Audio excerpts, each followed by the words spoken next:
firstly, I think you're referring to one of the chart that I really cherish. That was in my report this week, the divergence between profits and basically wages. And what it's showing is basically for the past 30 years, workers have not been paid their value, and I think it's really a disease in the economy to see basically no mean reversion in profits, and it's really a problem for the economy. In fact, in the last century, one of the main win was like when Ford decided that producing cars was like a great, but if the workers couldn't actually afford the cars, then there was like a way where basically capitalism would not work, because you can't.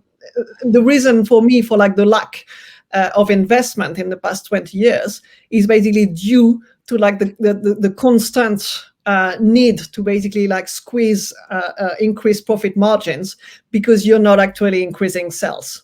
So it's a lack of demand that was really the issue. So I find it really interesting that everybody is like suddenly worrying about like higher wages and how it's going to be squeezing margins. Of course, it's going to be squeezing margins, but the bottom line is much more important, is that there's going to be more sales.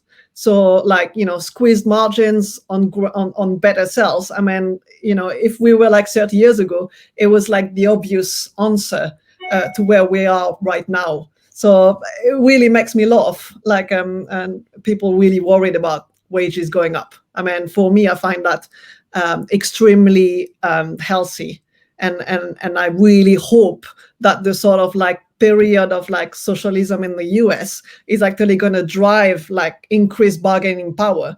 As you were saying, exactly right, there was like a sort of like a monopoly in the Amazon and the Apple, where it was really difficult to move from one job to the other, and they were also even like putting in legal reasons like you couldn't move from one job to the other, which really killed bargaining power. So I really hope that bargaining power will increase, and that that there will be this pull for higher wages, and that's really part of, for me, it's really part of the economy stepping up for like a broader and more inclusive growth. I think really the key thing is like more inclusive growth and more money going in the pocket of like that are likely to spend it.